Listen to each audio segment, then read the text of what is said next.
ദൈവമക്കളെ, പരിശുദ്ധാത്മാവിനോട് പ്രാർത്ഥിച്ചുകൊണ്ടും ദൈവത്തിനേറെ നന്ദി പറഞ്ഞുകൊണ്ടും നമുക്ക് ഇന്നത്തെ കൃപയുടെ ശുശ്രൂഷയിലേക്ക് കടന്നു വരാം. കൃപയുടെ വലിയൊരു അനുഗ്രഹം ഒഴുകാൻ വേണ്ടി കർത്താവിൻ്റെ വചനം, കൃപയുടെ വചനം നമ്മുടെ ഹൃദയത്തിലേക്ക് നമുക്ക് നിറയ്ക്കാം. ആത്മാവിൻ്റെ അതിശക്തമായ പ്രവർത്തനം നമ്മൾ സംഭവിക്കുവാൻ വേണ്ടി നമുക്ക് ആഗ്രഹിക്കാം. പ്രിയപ്പെട്ട ദൈവമക്കളെ, വളരെ പ്രധാനപ്പെട്ട വചനത്തിലേക്ക് നാം വരികയാണ്. അതിന് തൊട്ട് മുമ്പ് ഒന്ന് രണ്ട് പ്രധാനപ്പെട്ട സാക്ഷ്യങ്ങൾ, കർത്താവിൻ്റെ അതിശക്തമായ ഇടപെടലുകൾ നമ്മൾ കേട്ട് ഈശോയ്ക്ക് നന്ദിയും ആരാധനയും അർപ്പിക്കുകയാണ്. എൻ്റെ പേര് ജോസ്. ഞാൻ 12 വർഷമായി ഹെപ്പറ്റൈറ്റിസ് ബി രോഗബാധിതനായിരുന്നു. പല ഡോക്ടേഴ്സിൻ്റെയും നിർദ്ദേശപ്രകാരം ധാരാളം മരുന്നുകൾ മാറി മാറി കഴിച്ചിട്ടും ഒരു കുറവുണ്ടായില്ല. മരുന്ന് കൊണ്ടൊരിക്കലും ഈ രോഗം മാറുകയില്ലെന്ന് ഡോക്ടർമാർ വിധി എഴുതി. 12 വർഷമായി ഓരോ മാസവും രക്തം പരിശോധിക്കുമ്പോൾ പോസിറ്റീവ് റിസൾട്ട്, അതായത് രോഗം മാറിയിട്ടില്ല, രോഗം ശരീരത്തിൽ അതുപോലെ തന്നെ നിൽക്കുന്നുവെന്നാണ് ലഭിച്ചിരുന്നത്. ഇതുമൂലം ഞാൻ വളരെ നിരാശയിൽ ദുഃഖത്തിലായിരുന്നു. അങ്ങനെ ഇരിക്കെ ദൈവത്തിൻ്റെ കൃപ കൊണ്ട് കൃപാഭിഷേക ബൈബിൾ കൺവെൻഷൻ ഞാൻ പങ്കെടുത്തു. ആദ്യ ശനിയാഴ്ചത്തെ പ്രാർത്ഥനയിൽ പങ്കെടുക്കവേ ദൈവവചന ശുശ്രൂഷയിലും തുടർന്ന് ദൈവികാരൻ ആരാധനയിലും വിശുദ്ധ ബലിയിലും സംബന്ധിച്ച് വിശ്വാസത്തോടെ എൻ്റെ ദുരവസ്ഥ ഞാൻ ഈശോയ്ക്ക് സമർപ്പിച്ച് ഞാൻ പ്രാർത്ഥിച്ചുകൊണ്ടിരിക്കവേ ദൈവം എൻ്റെ ജീവിതത്തിൽ അത്ഭുതം പ്രവർത്തിച്ചു. രോഗശാന്തി പ്രാർത്ഥനയ്ക്ക് ശേഷം എൻ്റെ ശരീരത്തിൽ അത്ഭുതകരമായ മാറ്റങ്ങൾ സംഭവിച്ചു. അതേ തുടർന്ന് ഞാൻ ആശുപത്രിയിൽ പോയി വീണ്ടും ചെക്കപ്പുകൾ നടത്തിയപ്പോൾ അത്ഭുതമെന്ന് പറയട്ടെ, ഹെപ്പറ്റൈറ്റിസ് ബി എന്നുള്ള മാറാരോഗം എന്നിൽ നിന്നും നീങ്ങിപ്പോയതായിട്ട് ഡോക്ടർമാർ പറഞ്ഞു. ദൈവത്തിൻ്റെ പ്രവർത്തനമായിരുന്നു അത്. ഞാൻ ദൈവത്തിന് നന്ദി പറയുന്നുവെന്ന് ആൾ സാക്ഷ്യപ്പെടുത്തിയിരിക്കുകയാണ്. കർത്താവേ നന്ദി. അതുപോലെ തന്നെ മറ്റൊരു സാക്ഷ്യം കൂടെ ചേർത്ത് വായിക്കുന്നു. എൻ്റെ പേര് ജോണ്. അതികഠിനമായ നടുവിന് വേദന മൂലം ഏറെ ക്ലേശം അനുഭവിച്ച് ഞാൻ വിവിധ ഹോസ്പിറ്റലുകളിൽ ചികിത്സ നടത്തിയെങ്കിലും ഫലമുണ്ടായില്ല. സ്കാൻ ചെയ്തപ്പോൾ നടുവിൻ്റെ 2 ഡിസ്കുകൾക്ക് സ്ഥാനമാറ്റം സംഭവിച്ചതായിട്ടും ഞരമ്പിനെ ഞെരുക്കുന്നതായിട്ടും കണ്ടെത്തി. അനേകം പ്രധാനപ്പെട്ട ഹോസ്പിറ്റലുകളിൽ ചികിത്സകൾ നടത്തിയിട്ടും ന്യൂറോളജിസ്റ്റുകളെയും രോഗ വിദഗ്ധരെയും കണ്ടിട്ടും രോഗത്തിനൊരു സൗഖ്യം ഉണ്ടായില്ല. എൻ്റെ ഈ അവസ്ഥ ഏറെ ദുസ്സഹമായിരുന്നു. നടുവിൻ്റെ ബലം ക്ഷയിക്കുകയും നടക്കുവാനോ തനിയെ എഴുന്നേൽക്കുവാൻ പോലുമോ സാധിക്കാതെയായി. വടിയുടെ സഹായത്തോടെയും മറ്റുള്ളവർ താങ്ങിപ്പിടിച്ചുമാണ് എൻ്റെ അത്യാവശ്യ കാര്യങ്ങൾ പോലും വീട്ടിൽ നടത്തിയത്. ഇത്രയും വേഗം ഓപ്പറേഷൻ നടത്തണം എന്ന് ഡോക്ടർ പറഞ്ഞിരുന്നു. ഈ അവസരത്തിൽ ഞങ്ങൾ അണക്കരയിലേക്ക് ധ്യാനം കൂടുവാൻ എത്തി. ഹൃദയമുരുകി കരഞ്ഞു പ്രാർത്ഥിച്ചു. ധ്യാനത്തിൻ്റെ ആദ്യ ദിവസം രാത്രിയിലെ വിടുതൽ പ്രാർത്ഥനയുടെ സമയത്ത് അച്ഛൻ ഇപ്രകാരം വിളിച്ചു പറഞ്ഞു, ജോൺ എന്ന് പറയുന്ന ഒരു സഹോദരനെ കർത്താവ് തൊടുന്നുവെന്ന്. ആ നിമിഷം എൻ്റെ ശരീരത്തിലൂടെ അസ്ഥികളിലൂടെ ഒരു ശക്തി ഇറങ്ങിപ്പോകുന്ന അനുഭവം ഉണ്ടായി. ആ സമയം ഞാൻ തളർന്നു കിടന്ന് ഞാൻ എഴുന്നേറ്റു. കർത്താവ് എന്നെ സുഖപ്പെടുത്തി. പരിപൂർണമായി ഞാൻ സൗഖ്യപ്പെട്ടു. അവൾ സാക്ഷ്യപ്പെടുത്തിയിരിക്കുകയാണ്. ഒരു നീണ്ടൊരു സാക്ഷ്യമാണ്. അവൾ ചുരുക്കിയാണ് അച്ഛനിത് നിങ്ങളുടെ മുമ്പിൽ അത് പറഞ്ഞിരിക്കുന്നത്. പ്രിയപ്പെട്ട മക്കളെ, നമ്മുടെ ദൈവം ജീവിക്കുന്ന ദൈവമല്ലേ. ആ ദൈവത്തെ അറിയാനുള്ള, അനുഭവിക്കാനുള്ളത് ഒരു വിളിയാകട്ടോ. ദൈവത്തിന് തിരഞ്ഞെടുപ്പാണ്. ബൈബിള് പഠിക്കുമ്പോൾ യോഹന്നാൻ 6:44, 6:64-65 വചനവും വളരെ ചങ്കായ വചനമാണ്. പ്രധാനപ്പെട്ട വചനം എന്താണെന്നറിയാമല്ലോ?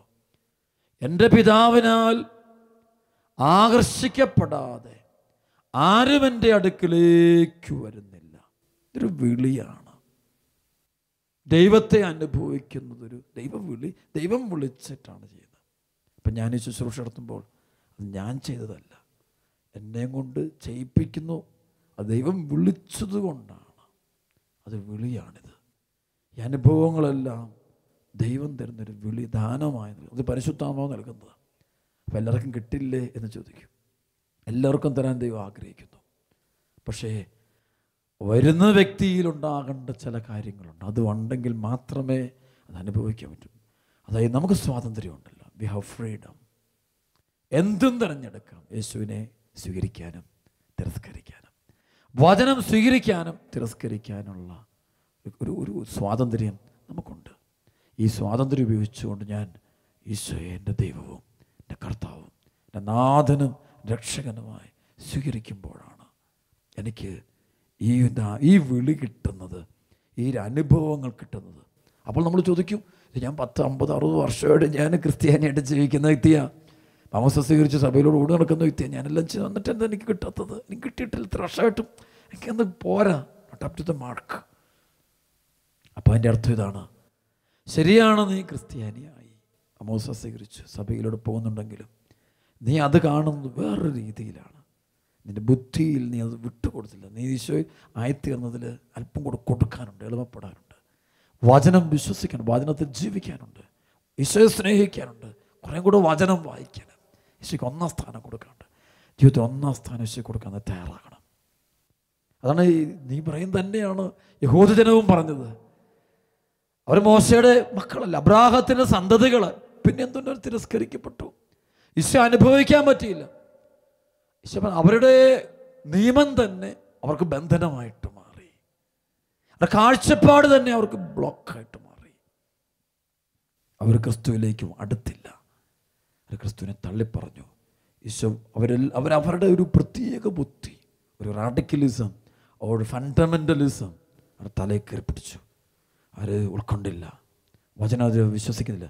പക്ഷെ അവർ വചനത്തെ, അതാണ് ഈശോ യോഹന്നാൻ്റെ റോമലേഖനം 10:1-3 വരെയുള്ള വചനത്തിൽ പറയുന്ന പോലെ, അവർക്ക് ദൈവത്തെക്കുറിച്ച് തീക്ഷ്ണതയുണ്ട്, പക്ഷേ അത് ശരിയായ അറിവിൻ്റെ അടിസ്ഥാനത്തിൽ അല്ലെന്നേ ഉള്ളൂ. അതുകൊണ്ട് പ്രിയപ്പെട്ട ദൈവമക്കളെ, ശരിയായ അറിവിൻ്റെ അടിസ്ഥാനം, അത് ഈശോ ശരിയായ അറിവ്, ദൈവത്തെ അറിയാനുള്ള അതും കിട്ടണം നമുക്ക്. അതിനുവേണ്ടിയാണ് നമ്മൾ ആഗ്രഹിക്കുകയും പ്രാർത്ഥിക്കുകയും ചെയ്യേണ്ടത്. അപ്പോഴാണ് നമുക്ക് കൃപ ലഭിക്കുക. അപ്പോൾ ഈ അനുഗ്രഹം, ഇതാണ് കൃപ, ഇത് കൃപയാണ്. ഈ അനുഭവങ്ങളെല്ലാം ഓരോരുത്തർക്ക് ദൈവം കൊടുക്കുന്ന കൃപ കൊടുക്കുക തകർന്ന മക്കൾക്ക്. പക്ഷെ അവിടെ നിയമം ഇതാണ്, യെശയ്യാ 66:2 ഈ കൃപകൾ കിട്ടുകയുള്ളൂ. അതായത് ആത്മാവിൽ എളിമയും അനുതാപവും ഉണ്ടായിരിക്കുകയും എൻ്റെ വചനം കേൾക്കുമ്പോൾ വിറയ്ക്കുകയും ചെയ്യുന്നവനെയാണ് ഞാൻ കടാക്ഷിക്കുക.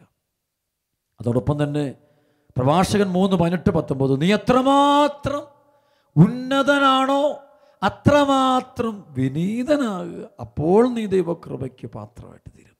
1 പത്രോസ് 5:6-7, കർത്താവിൻ്റെ ശക്തമായ കരത്തിന് കീഴിൽ താഴ്മയോടെ നിൽക്കുവാൻ തക്ക സമയത്ത് അവിടെ നിന്നെ ഉയർത്തിക്കൊള്ളും. അപ്പോൾ അങ്ങനെ നിൽക്കുമ്പോഴാണ്, അതാണ് ഈശോ പറഞ്ഞു. ഈശോ വചനം ചിലർ കഠിനമാണെന്ന് പറഞ്ഞ് ഈശോ ഇട്ടേച്ചു പോകുന്നു. കാരണം ആ കഠിനമാണ്, കാരണം വെച്ചാൽ അവരെവിടെയോ മുറുകപ്പെടും, അവരങ്ങ് എളിമപ്പെടുന്നില്ല, വചനത്തെ വിശ്വസിക്കുന്നില്ല, തിരസ്കരിച്ചാൽ കിട്ടത്തില്ല.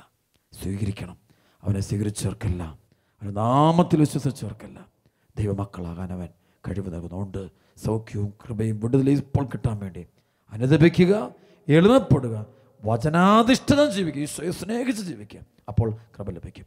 ഇന്ന് നമ്മൾ ധ്യാന വിഷയമാക്കുന്ന വളരെ പ്രധാനപ്പെട്ട ഒരു വചനമാണ് ലൂക്കാ സുവിശേഷം 22:54 മുതൽ 62 വരെയുള്ള വചനങ്ങൾ.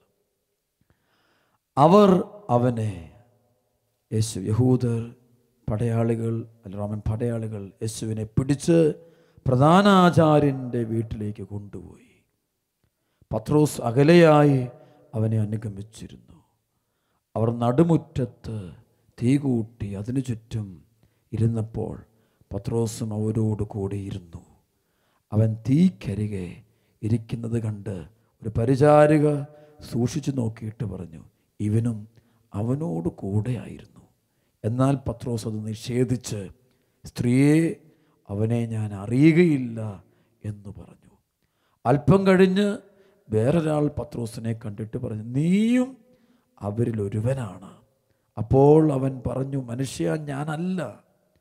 ഏകദേശം 1 മണിക്കൂർ കഴിഞ്ഞ് വേറൊരാൾ ഉറപ്പിച്ചു, തീർച്ചയായും ഈ മനുഷ്യനും അവനോട് കൂടെയായിരുന്നു, ഇവനും ഗലീലയക്കാരനാണല്ലോ. പത്രോസ് പറഞ്ഞു, മനുഷ്യ, നീ പറയുന്നത് എന്താണെന്ന് എനിക്കറിഞ്ഞുകൂടാ. അവനിത് പറഞ്ഞുകൊണ്ടിരിക്കുമ്പോൾ തന്നെ കോഴി കൂവി. കർത്താവ് പത്രോസിൻ്റെ നേരെ തിരിഞ്ഞ് അവനെ നോക്കി. ഇന്ന് കോഴി കൂവുന്നതിന് മുമ്പ് 3 പ്രാവശ്യം നീ എന്നെ നിഷേധിക്കുമെന്ന് കർത്താവ് പറഞ്ഞ വചനം അപ്പോൾ പത്രോസ് ഓർമ്മിച്ചു. അവൻ പുറത്തുപോയി മനം നൊന്ത് കരഞ്ഞു. പത്രോസ് യേശുവിനെ തള്ളിപ്പറയുന്നു. ഇതാണ് ഈ വചനങ്ങളുടെ തലക്കെട്ട്.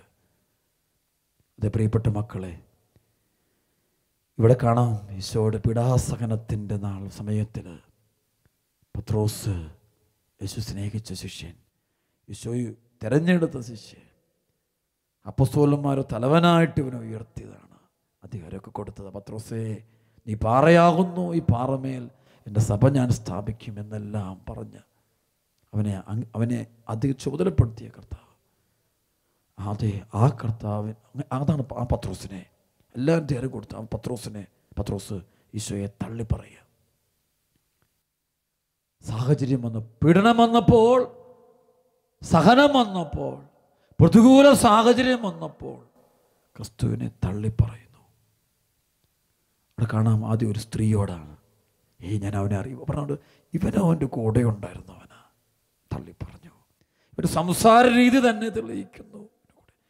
ഞാൻ അവനെ അറിയില്ല, നിങ്ങൾ എന്തായി പറയുന്നത് ചോദിക്കുക. എനിക്കവനെ അറിയില്ല. 3 വട്ടം തള്ളിപ്പറയുക. തീ കാഞ്ഞുകൊണ്ടിരിക്കുന്ന പത്രോസ്, അതാണ് തൻ്റെ ഗുരുവും നാഥനും കർത്താവുമായി ശമിശിക ബന്ധിക്കപ്പെട്ട് പടയാളികളുടെ നടുവിൽ നിൽക്കുമ്പോൾ, അവൻ്റെ ശരീരം മുഴുവൻ ചതയ്ക്കപ്പെട്ട് നിൽക്കുമ്പോൾ അവൻ അങ്ങോട്ട് നോക്കാതെ അവന് തീ കായുകയാണ്, സുഖം തേടുകയാണ്. സുഖം തേടുന്ന വ്യക്തികൾ, ഗുരുവിനോടുകൂടെ സഹനമെടുക്കാത്ത വ്യക്തികൾ തള്ളിപ്പറയും. സ്ത്രീയുടെ മുമ്പിൽ തള്ളിപ്പറയുക, ഭയം കൊണ്ട് തള്ളിപ്പറയുക. അതോട് അനുവും പത്രോസ് പറയുന്നുണ്ട്, ആരൊക്കെ നിന്നെ തള്ളിപ്പറഞ്ഞാലും ഞാൻ നിന്നെ തള്ളിപ്പറയില്ല, ആരൊക്കെ നിന്നെ ഉപേക്ഷിച്ചാലും ഞാൻ നിന്നെ ഉപേക്ഷിക്കില്ല എന്ന് പറഞ്ഞവനിത് അടുതെറ്റി താഴെ വീഴുകയാണ്. ശരിക്കും എന്താണ് ഈ വീഴ്ചയ്ക്ക് കാരണം ആ വാക്കുകളിൽ തന്നെയുണ്ട്. ആരൊക്കെ നിന്നെ തള്ളിയാലും, ആരൊക്കെ നിന്നെ ഉപേക്ഷിച്ചാലും ഞാൻ നിന്നെ ഉപേക്ഷിക്കില്ല. ഒരു അഹങ്കാരം അത്. പ്രിയപ്പെട്ട ദൈവമക്കളെ, നമ്മുടെ വിശ്വാസം അവസാനം വരെ പിടിച്ചു നിൽക്കണമെങ്കിൽ ദൈവകൃപ വേണം, ദൈവസഹായം വേണം, ദൈവത്തിൻ്റെ കൈകൾ വേണം. നമുക്കൊരിക്കലും എത്താൻ പറ്റില്ല. പത്രോസ് ഒരു നിമിഷം ഇല്ലെന്നേ, ഞാനുണ്ടല്ലോ, എന്ത് വന്നാലും ഞാൻ ഉപേക്ഷിക്കില്ല. ഇല്ല, പറയപ്പെട്ടു. ഇന്ന് ഏതെങ്കിലും സഭയിൽ ഏതെങ്കിലും ഒരു വ്യക്തി, ഒരു കുടുംബം പ്രതികൂല സാഹചര്യങ്ങളുടെ നടുവിലും യേശുവിനോട് ചേർന്ന് നിൽക്കുന്നുണ്ടെങ്കിൽ അവരിൽ ദൈവത്തിൻ്റെ കൃപയുണ്ട്. ദൈവം അനുഗ്രഹിച്ചതുകൊണ്ടാണ്, ദൈവം ശക്തി തന്നതുകൊണ്ടാണ്, ദൈവം തരുന്ന കഴിവാണത്, നമ്മുടെ കഴിവല്ലത്. ഒരു നിമിഷമെങ്കിലും യേശുവിനെ ഏറ്റുപറയാനായിട്ട്, ധൈര്യപൂർവ്വം ഏറ്റുപറയാൻ, പാപത്തെ തിരസ്കരിക്കാൻ, പാപ സാഹചര്യങ്ങളിൽ നിന്ന് ഓടി മാറാൻ ഒരു സെക്കൻഡെങ്കിലും സാധിച്ചിട്ടുണ്ടെങ്കിൽ ദൈവമക്കളെ, അത് നമ്മുടെ കഴിവുകൊണ്ടല്ല, ദൈവത്തിൻ്റെ കൃപ കൊണ്ടാണ്. തിരിച്ചറിയാനിടയാകട്ടെ. പത്രോസ് കരുതി എന്ത് വന്നാലും മാറില്ല.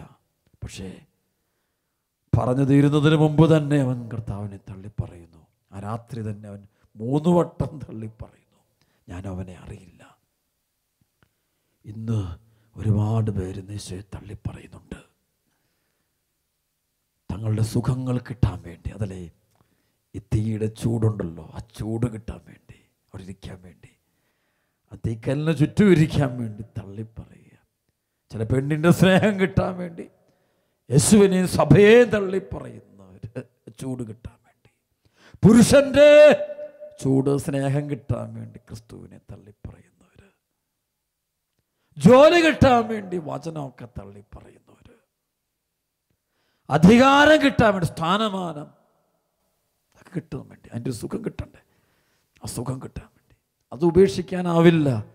പത്രോസിന് തീക്കനലിന് ചുറ്റും ഇങ്ങനെ ആളുകളിരുന്ന് തീ കായുമ്പോൾ ആ ചൂട് കിട്ടുന്നു, ആ ചൂട് പോകരുത്. അപ്പോൾ ഈ വേദനിക്കുന്നവനെ മറക്കുന്നു, അവന് വേണ്ടി സഹിക്കുന്നവനെ മറക്കുന്നു, അവന് തള്ളിപ്പറയുന്നു. ചൂട് തേടുമ്പോൾ ഒരു പെണ്ണിൻ്റെ വാക്ക് കേട്ട്, ഒരു പെണ്ണിൻ്റെ മുമ്പിൽ പോയി, പത്രോസ് ഇത്ര പ്രായമുള്ള മനുഷ്യൻ ഒരു പെണ്ണിൻ്റെ മുമ്പിൽ വീണു പോകുന്ന കണ്ടില്ലേ? തളർന്നു പോകുന്നില്ലേ? എന്താ കാര്യം? അത് അഹങ്കാരമുണ്ട്. ഒന്ന് അഹങ്കാരം, രണ്ട് ചൂട് തേടി നിൽക്കുക, അവിടെ നിൽക്കുക. ഇതാണ് നമ്മുടെയൊക്കെ പ്രശ്നം. ചില പാപസുഖങ്ങൾ അത് ആസ്വദിച്ചു കൊണ്ടിരിക്കുമ്പോൾ നമ്മൾ മറക്കും. നമ്മുടെ കർത്താവും ദൈവവുമായ യേശുവിനെ തള്ളിപ്പറയും. പേരിന് വേണ്ടി, പെരുമയ്ക്ക് വേണ്ടി, പണത്തിന് വേണ്ടി, നേട്ടങ്ങൾക്ക് വേണ്ടി, അല്പസുഖത്തിന് വേണ്ടി, നിമിഷസുഖത്തിന് വേണ്ടി, ഒരു രാത്രിക്ക് വേണ്ടി നമ്മളിതൊക്കെ തള്ളിക്കളഞ്ഞിട്ട് പോകും. അതാണ് ഇവിടെ പത്രോസ് 3 വട്ടം തള്ളി പറയുന്നു. ഇന്ന് കുടുംബങ്ങൾ എത്ര മാതാപിതാക്കൾക്ക് പറയാൻ പറ്റും? മക്കൾക്ക് ഞാൻ തള്ളി പറഞ്ഞിട്ടില്ല. അതേ പ്രിയപ്പെട്ട മക്കളെ, തള്ളിപ്പറയുന്നതിൻ്റെ പിന്നിൽ ഒരു കാര്യം, അഹങ്കാര. ഞാനെന്ന ഭാവം, ഞാൻ വീഴില്ല. ചില ആത്മീയ മക്കൾ പോലും താഴെ പോകുന്നു. അതിൻ്റെ കാരണം ഇതാണ്, അവരുടെ ഉള്ളിൽ അഹങ്കാരം. ഞാൻ പ്രാർത്ഥനക്കാരനായി, ഞാൻ ധ്യാനിപ്പിക്കുന്നുണ്ട്, സുവിശേഷം പ്രസംഗിക്കുന്നുണ്ട്, എനിക്ക് വരങ്ങളുണ്ട്, ദാനങ്ങളുണ്ട്. ഞാൻ തള്ളിപ്പറയില്ല. പക്ഷേ ഒരു തകർച്ച വരുമ്പോൾ, മകനൊരു രോഗം വന്നു, മകൾക്കൊരു രോഗം വന്നു, വീട്ടിലൊരു അപകട മരണമുണ്ടായി, ഭാര്യ പെട്ടെന്ന് മരിച്ചു, കടബാധ്യത വന്നു, ജോലിക്കൊരു തടസ്സമുണ്ടായി, കെട്ടിച്ചയച്ച മകളുടെ വീട്ടിൽ പ്രശ്നം വന്നിട്ട് വിവാഹമോചനം വന്നു, ഒരു രോഗം വന്നു, ഒരു ദുരന്തം വന്നു, ഒരു കടബാധ്യത വന്നു, ഒരു തോൽവിയുണ്ടായി, ഒരു അപവാദം ഉണ്ടായി, ഒരു പരിഹാസം ഉണ്ടായി, കൂടെ നിന്നവർ ചെയ്യാത്ത കുറ്റത്തിനെ പീഡിപ്പിച്ചു, കുറ്റപ്പെടുത്തി. ഇത് പറയുമ്പോൾ പള്ളി പോകാൻ നിർത്തി, മുസാരം നിർത്തി, ഞാൻ ഇനി പള്ളി പോകില്ല, എനിക്ക് വേണ്ട, അച്ഛനും വേണ്ട, പള്ളിയും ഇതൊക്കെ തട്ടിപ്പാ, ഇതൊക്കെ കള്ളത്തര, നുണയാ.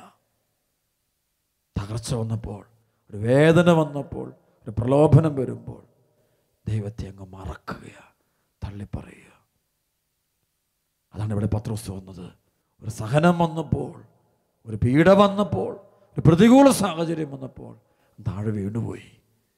പ്രിയപ്പെട്ട ദൈവമക്കളെ, തള്ളിപ്പറയാതിരിക്കണമെങ്കിൽ നമ്മൾ ദൈവത്തിൽ കൂടുതൽ വിശ്വസിച്ച് എളിമപ്പെട്ട് നിൽക്കണം. പത്രോസിന് ഇതൊരു വിളി, ദൈവം എന്തോ ഒരു ഭാഗ്യം കിട്ടിയവനാണെന്നറിയാവോ? കാരണം ഈ സമയത്ത് അവൻ യേശുവിനെ ഏറ്റുപറഞ്ഞാൽ ഉടനെ അവനെയും ബന്ധിക്കും, അവനും കൂട്ടത്തിൽ കൊണ്ടു യേശുവിനോട് കൂടെ അവനൊരു ബലിയർപ്പിക്കപ്പെടണമായിരിക്കും. എല്ലാം സംഭവിക്കേണ്ടതാണ്. പക്ഷേ അത് കിട്ടുന്നില്ല. അവന് തള്ളിപ്പറയുക, 3 വട്ടം തള്ളിപ്പറയുന്നു, അറിയും. എനിക്കവന് നിങ്ങൾ എന്തായി പറയുന്നത്? അതുപോലെ ചില ആളുകളുണ്ട്, ചില ക്രിസ്ത്യാനികളുടെ ചില സമയത്തുള്ള പെരുമാറ്റം കാണുമ്പോൾ അവൻ ക്രിസ്ത്യാനി പോയിട്ട് അവനെ എന്ത് പേരാ വിളിക്കേണ്ടതെന്ന് അറിഞ്ഞുകൂടാ.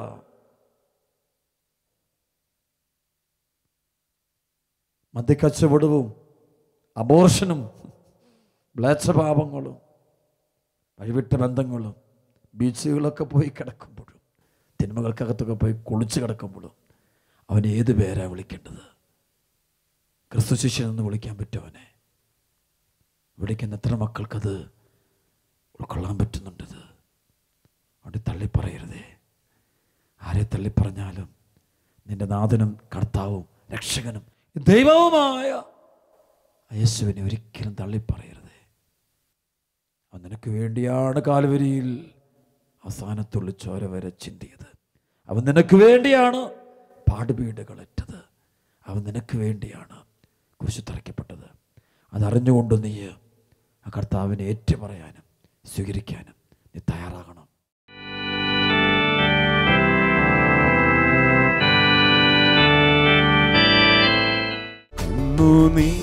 നീരെന്നു മാറുമോ, വേദനകളെന്നു തീരുമോ? ഹൃദയം തകർന്നവർക്ക് കർത്താവ് സമീപമാണ്. നീരെന്നു മാറുമോ, വേദനകളെന്നു തീരുമോ? സ്തുതികളുടെ കരങ്ങൾ ഉയർത്തി hallelujah hallelujah hallelujah hallelujah hallelujah hallelujah hallelujah hallelujah hallelujah ഈശോയേ ഹല്ലേലൂയ ഹല്ലേലൂയ ഹല്ലേലൂയ ഹല്ലേലൂയ സ്തുതിക്കുന്നു സ്തുതിക്കുന്നു സ്തുതിക്കുന്നു hallelujah hallelujah hallelujah hallelujah hallelujah hallelujah hallelujah ഈശോയെ, എല്ലാ മക്കളുടെയും കണ്ണുനീരുകൾ അങ്ങേക്ക് തരുന്നു. തകർന്ന കുടുംബ ജീവിതങ്ങളെ അങ്ങോട്ട് ചേർത്ത് വെക്കുന്ന കർത്താവേ, മുറിവേറ്റ മക്കളെ ചേർത്ത് വെക്കുന്ന കർത്താവേ, രോഗികളെ മുഴുവൻ സമർപ്പിക്കുന്നു. രോഗികളായ കുഞ്ഞുങ്ങളുമായിട്ട് നിൽക്കുന്ന മാതാപിതാക്കളെ കർത്താവേ നിനക്ക് ഞാൻ തരുന്നു. ഓട്ടിസം, ഹൈപ്പർ ആക്ടിവിറ്റി ഒക്കെ ബാധിച്ച് വേദനയിൽ കഴിയുന്ന കുഞ്ഞുങ്ങളെയും അവരുടെ മാതാപിതാക്കളെയും കണ്ണുനീരുകളെയും കർത്താവേ ഈ ആരാധനയിൽ ചേർത്ത് വെക്കുന്നു.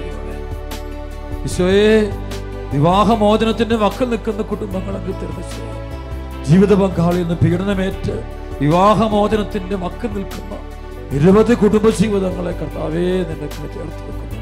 പാപത്തിന് അടിമ വേല ചെയ്തുകൊണ്ട് കഴിയുന്ന മക്കളെ തരുന്ന ഈശോയെ, വിശ്വാസം നഷ്ടപ്പെട്ടു പോയ മക്കളെ തരുന്ന മാതാപിതാക്കളെ ഓർത്ത് ദൈവമേ സമർപ്പിച്ച് പ്രാർത്ഥിക്കുന്നു. കുഞ്ഞുങ്ങളെ നഷ്ടപ്പെട്ടതിന്റെ തീരാത്ത വേദനയിൽ കഴിയുന്ന എല്ലാ മാതാപിതാക്കളെ തരുന്നു. ദൈവമേ, വലിയ പ്രതിസന്ധികളിലൂടെ സഹനത്തിൽ കഴിയുന്ന ഓരോ ജീവിതങ്ങളെ, യുവാക്കൾ, യുവതികള്, ജീവിതം വഴിമുട്ടി നിൽക്കുന്ന മുഴുവൻ മക്കളെ, ഭയത്തിനടിമപ്പെട്ട് കഴിയുന്ന മക്കളെ കർത്താവേ നിനക്ക് തരുന്നു. എല്ലാ രോഗികൾക്ക് വേണ്ടി പ്രാർത്ഥിക്കുന്നു. സാത്താന്റെ പീഡയിൽ അടിമത്തത്തിൽ കഴിയുന്ന മക്കളെ ഈശോയെ, ദിവികാരനെ ഈശോയെ ചേർത്ത് വെച്ചുകൊണ്ട് കണ്ണുനീരോടെ വിളിച്ച് പ്രാർത്ഥിക്കുന്നു.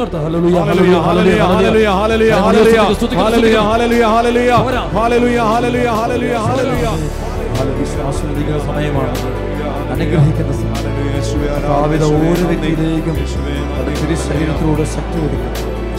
ഓരോ കുടുംബത്തിലും സംഭവിക്കുന്നു. തലച്ചോർ സംബന്ധമായ രോഗങ്ങൾ നീങ്ങട്ടെ, ഹാർട്ട് സംബന്ധ രോഗം മാറട്ടെ, ഓട്ടിസം, ഹൈപ്പർ ആക്ടിവിറ്റി രോഗം മാറട്ടെ, പാപശക്തികൾ വിട്ടുപോകും, പൈശാചിക ബന്ധനം വിട്ടു, തടസ്സങ്ങളെല്ലാം മാറിപ്പോ, അന്ധകാരം മുഴുവൻ നിറയട്ടെ. ഹല്ലേലൂയ കർത്താവേ, hallelujah, hallelujah, hallelujah, hallelujah, hallelujah, hallelujah.